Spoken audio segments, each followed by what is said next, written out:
عورت نے کہا کہ میرا تو کوئی ٹھکانہ نہیں ہے، شوہر نے گھر سے نکالا ہوا ہے، یعنی وہ تو مجھے مار ہی چکا ہے، میرے پاس تو کوئی ٹھکانہ ہی نہیں ہے، میں یہیں پر رہنا چاہتی ہوں۔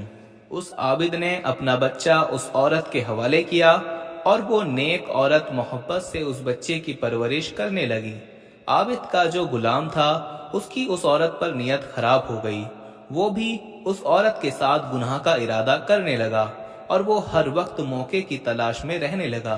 ایک دن اس نے اپنی نیت کا اظہار کرتے ہوئے اس پاک دامن عورت کو بدکاری کی طرف بلایا، تو میری بات مان لے اور میری خواہش کو پورا کر دے، ورنہ میں تجھے مار دوں گا۔ خوف خدا رکھنے والی اس عورت نے کہا کہ میں ہرگز تمہاری بات نہیں مانوں گی، تجھے جو کرنا ہے کر لے۔ بدکار غلام اپنی ناکامی پر روتا رہا، دل میں نفرت لیے وہاں سے چلا گیا کہ اس عورت کا کام تمام کر دوں گا۔ جب رات میں ہر طرف رات کا اندھیرا چھا گیا تو وہ غلام عورت کے پاس آیا، بچہ اس کی گود میں رو رہا تھا اور وہ اسے بہلا رہی تھی۔ ظالم غلام نے اس عورت پر حملہ کیا اور اس کی گردن کو زخمی کر دیا۔ چند ہی لمحوں میں اس بچے نے تڑپ تڑپ کر جان دے دی۔ غلام دوڑ کر عابد کے پاس گیا اور کہا کہ حضور، آپ کی اس مہمان عورت نے کیا کارنامہ کیا ہے؟ کیا آپ جانتے ہیں کہ اس نے آپ کے بچے کے ساتھ کیا سلوک کیا ہے؟ آپ نے اس پر احسان کیا، لیکن اس نے آپ کے بچے کے ساتھ بہت برا کیا۔ عابد اس غلام کی بات سن کر بہت حیران اور پریشان ہوا اور کہا کہ بتا تو صحیح، اس نے میرے بچے کے ساتھ کیا کیا ہے؟ غلام نے کہا کہ حضور، اس نے آپ کے بچے کو ہلاک کر دیا ہے، اگر یقین نہیں آتا تو خود چل کر اپنی آنکھوں سے دیکھ لو۔ وہ عابد دوڑتا ہوا وہاں پہنچا تو دیکھا کہ واقعی بچہ زندہ نہیں تھا اور اس کا بچہ خون میں لت پت پڑا ہے۔ اس عابد نے اس عورت سے پوچھا کہ تم نے میرے بچے کے ساتھ یہ کیا کر دیا؟ وہ عورت رو کر کہنے لگی کہ میں نے اس کے ساتھ کچھ نہیں کیا، بلکہ یہ آپ کے اس غلام نے مجھے گناہ کی دعوت دی۔ جب میں نے انکار کر دیا تو اس نے اس بچے کو قتل کر دیا۔ میں اس معاملے میں بالکل بے قصور ہوں، مجھ پر یہ الزام لگا رہا ہے۔ اس عابد نے کہا، اے اللہ کی بندی، تم نے اپنے معاملے میں مجھے شک میں مبتلا کر دیا ہے، میں نہیں چاہتا کہ اب تو میرے ساتھ رہے۔ یہ 50 دینار لے اور یہاں سے چلی جا، یہ دینار تمہاری ضرورت میں کام آئیں گے۔ اس عورت نے 50 دینار لیے اور اللہ کی رحمت سے امید لگائے اندیکھی منزل کی طرف چل پڑی۔ ایک بستی کے قریب سے گزری تو دیکھا کہ مجمع لگا ہوا ہے اور ایک شخص کو پھانسی دینے کے لیے لایا جا رہا ہے۔ بستی کا سردار بھی وہاں پر موجود تھا۔ وہ عورت سردار کے پاس آئی اور کہا کہ کیا ایسا ہو سکتا ہے کہ تم مجھ سے 50 دینار لے لو اور اس شخص کو آزاد کر دو؟ سردار نے کہا کہ کیوں؟ اس نے کہا کہ بس یوں ہی۔ بستی کے سردار نے کہا کہ لاؤ رقم میرے حوالے کرو۔ عورت نے وہ 50 دینار اس بستی کے سردار کو دے دیے۔ بستی کے سردار نے اس قیدی کو رہا کر دیا۔ قیدی اس پاک دامن عورت کے پاس آیا اور کہا کہ تم نے میری جان بچا کر مجھ پر احسان کیا ہے، آج تک مجھ پر کسی نے ایسا احسان نہیں کیا۔ آج میں تیری خدمت کروں گا یہاں تک کہ موت ہمارے درمیان جدائی کر دے۔ چنانچہ وہ شخص اس عورت کو لے کر سمندر پر پہنچا اور وہاں پر کشتی چلنے کو تیار تھی۔ وہ دونوں کشتی میں سوار ہو گئے۔ وہ عورت بے حد حسین تھی، اس کا حسن و جمال دیکھ کر سارے مسافر حیران رہ گئے۔ وہ عورتوں والے حصے میں آ کر بیٹھ گئی۔ لوگوں نے اس سے پوچھا کہ یہ حسین و جمیل عورت کون ہے؟ اس احسان فراموش نے یہ نہیں کہا کہ اس عورت نے میری جان بچائی ہے، بلکہ اس نے کہا کہ یہ میری کنیز ہے، میں نے پیسے دے کر اسے خریدا ہے۔ کشتی میں موجود ایک شخص جو کہ اس کے حسن پر فدا ہو چکا تھا، اس نے کہا کہ کیا تم اپنی کنیز کو فروخت کرو گے؟ اس نے کہا کہ میں اسے بیچنا نہیں چاہتا کیونکہ یہ مجھ سے بہت زیادہ محبت کرتی ہے۔ جب اسے معلوم ہوگا کہ میں نے اسے بیچ دیا ہے تو اسے میری طرف سے بہت تکلیف پہنچے گی۔ اس نے مجھ سے وعدہ لیا ہے کہ میں اسے کبھی نہیں بیچوں گا۔ مسافر نے کہا کہ تم مجھ سے منہ مانگی رقم لے لو اور خاموشی سے چلے جاؤ، تجھے کیا ضرورت ہے کہ تو اسے بچائے؟ احسان فراموش اور دھوکے باز قیدی نے مال کے بوال میں پھنس کر مسافر سے بہت سارا مال لے لیا اور کشتی سے خاموشی سے اتر گیا۔ اس مسافر نے کشتی میں موجود تمام مسافروں سے کہہ دیا کہ میں نے اس عورت کو خریدا ہے، اب کوئی بھی مجھ پر بلا وجہ الزام نہیں لگائے گا۔ جب مسافر کو یقین ہو گیا کہ اس کا مالک جا چکا ہے، اب واپس نہیں آ سکتا، تو وہ عورت کے پاس گیا اور کہا کہ آج سے تم میری ملکیت میں ہو، میں نے تمہیں خرید لیا ہے۔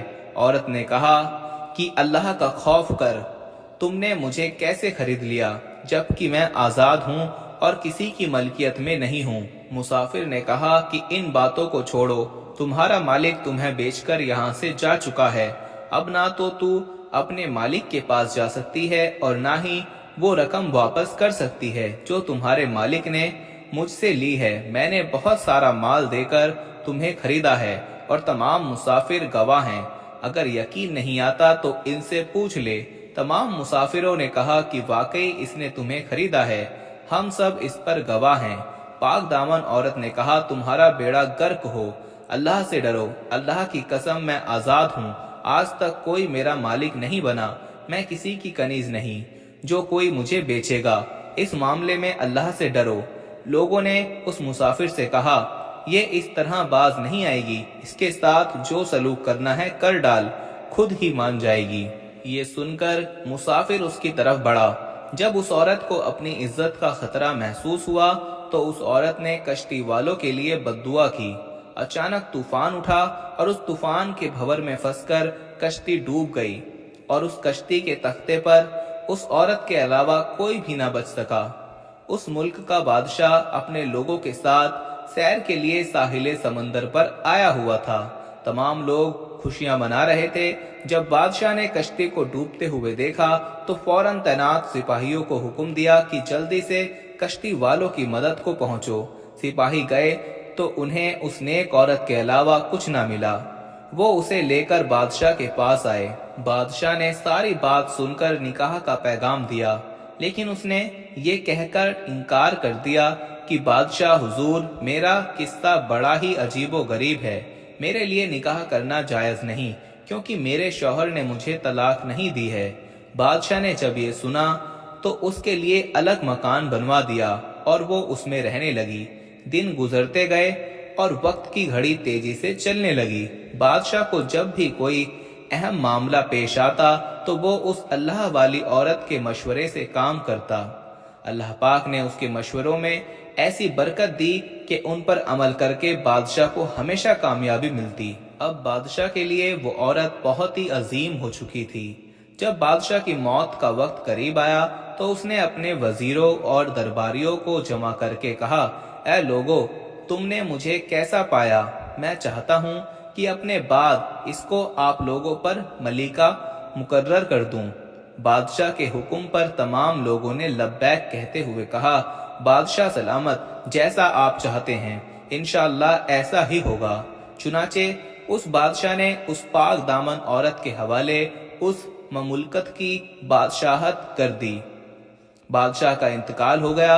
اس نے ملکہ بنتے ہی یہ اعلان کر دیا کہ پورے ملک کے لوگ بیعت کے لیے جمع ہو جائیں۔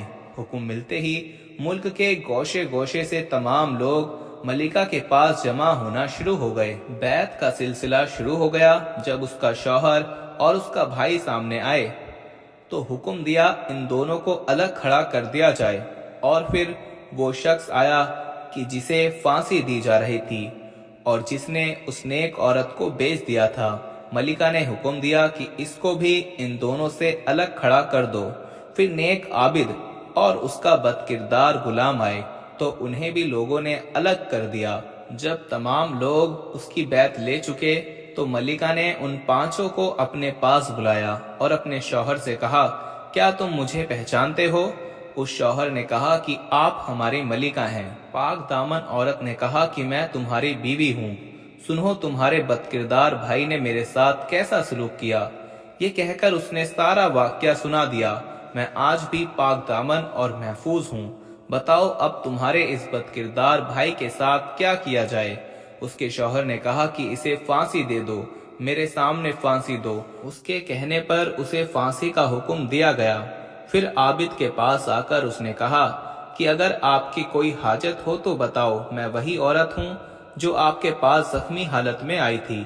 آپ کے بیٹے کو دراصل میں نے نہیں بلکہ اس ظالم غلام نے مارا تھا اور اس نے مجھ پر الزام لگایا تھا۔ آپ کیا چاہتے ہیں؟ اس عابد نے کہا کہ اس کو بھی پھانسی دی جائے۔ اس عابد کے کہنے پر اس غلام کو قتل کر دیا گیا۔ اب اس شخص کی باری تھی کہ جس کو پھانسی دی جا رہی تھی اور ملکہ نے اسے بچایا تھا۔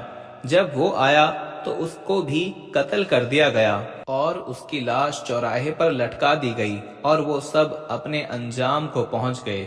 اس پاک دامن با حیا عورت نے ہر وقت اپنی عزت کی حفاظت کی، احکام خدا کو پیش نظر رکھا اور صبر سے کام لیا۔ آج اسے تاج و تخت اور عزت و عظمت کی دولت میسر تھی اور وہ اسی طرح سلطنت کو چلاتی رہی اور نیک حالت میں اس دنیا سے رخصت ہوئی۔ تو دوستو، یہ پاک دامن عورت کا واقعہ آپ کو کیسا لگا؟ کمنٹ باکس سے ہمیں ضرور بتائیں اور ویڈیو کو لائک کریں۔ ملتے ہیں اب اپنی اگلی ویڈیو میں، تب تک کے لیے مجھے اجازت دیجیے۔ فی امان اللہ۔